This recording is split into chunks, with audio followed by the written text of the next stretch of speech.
on with the goddamn video, bitch. I'm not as I was.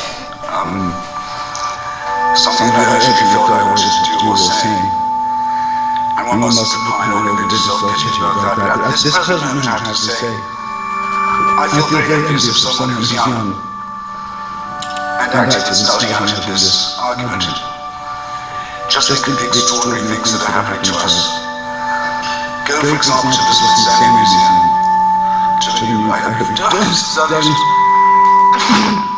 to the new Hall of Human Origins.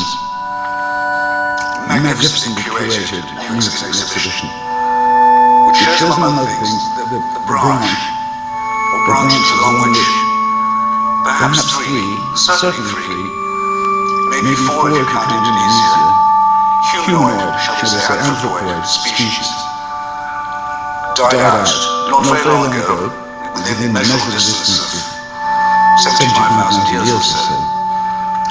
Possibly destroyed by us, possibly not, we don't know. We know they're decorated their graves. We think they probably have language ability. We don't know if they had souls. I'm sorry, I can't help it. But I so envy those who glimpse, I mentioned 3 or 4 of the things that have magnetized and charmed and gratified me to think about in the recent past. How much I hope that each of you forms some such ambition this evening carries us forward. In the meantime, we have the same job we always had, to say as thinking people and as humans that there are no final solutions. There is no absolute truth. There is no supreme leader. There is no totalitarian solution that says that if you will just give up your freedom of inquiry, if you will just give up, if you will simply abandon your critical faculties, the world of idiotic bliss can be yours. But we have to begin by repudiating all such claims. Grand rabbis, chief ayatollahs, infallible popes, the peddlers of surrogate and mutant quasi-political religion of worship, the dear leader, the great leader. We have no need of any of this. And looking at them and their record and the pathos of their supporters, realize that it of any of this, and looking at them and their record and the pathos of their supporters, repudiation. Hold on.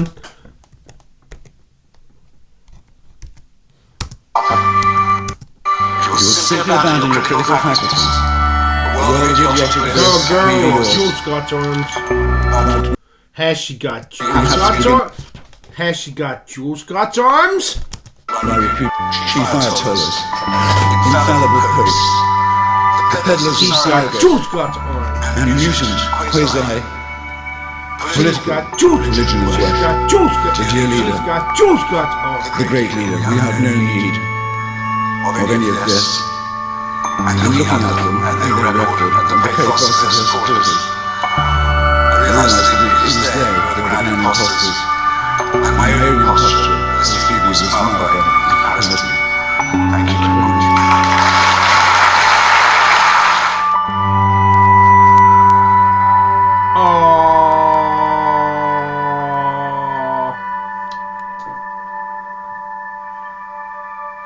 Well, you stupid motherfucker.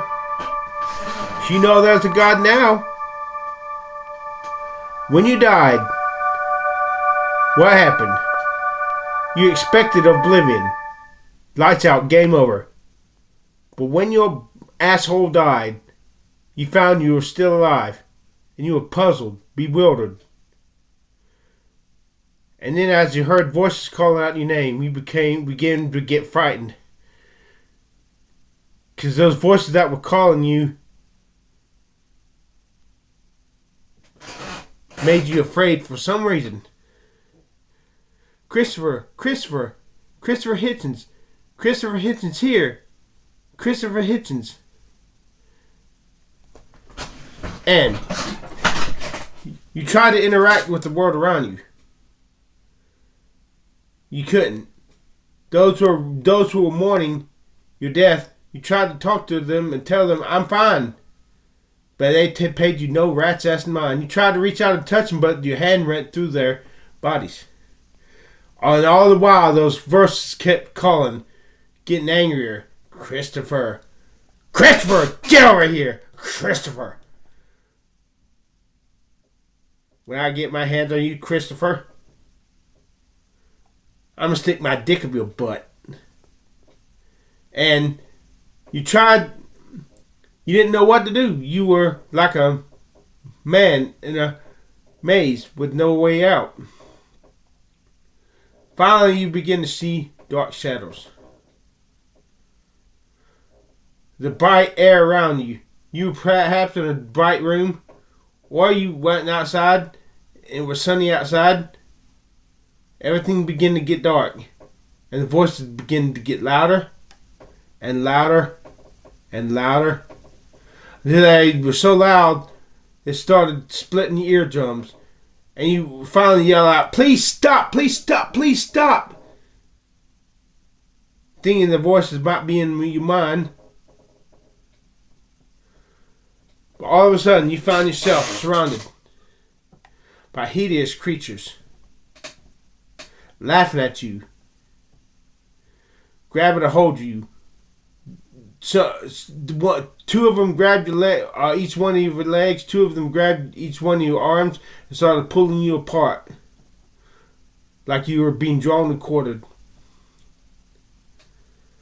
You felt scratching all over you, hideous scratching, worse than any razor blade could feel. And you screamed out in pain. As you screamed out in pain, they started laughing at you.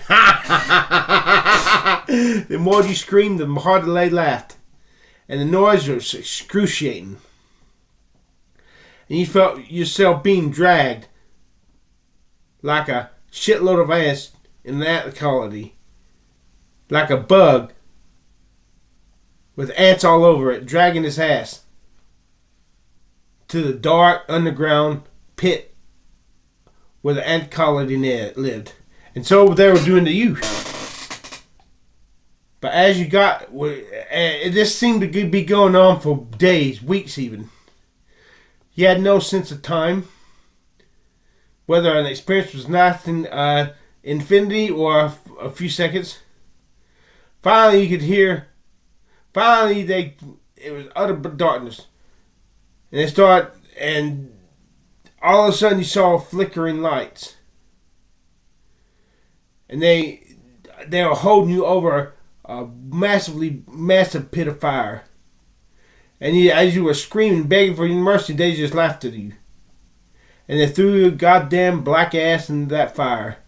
And you're still there screaming, hollering, singing those high notes. That's what you get for being an atheist, you son of a bitch. Well, that's just, of course, it's true that you did convert to Christianity, like I heard. You had no sympathy for me, motherfucker. I don't want to go to hell. I'd rather you go to hell than I do.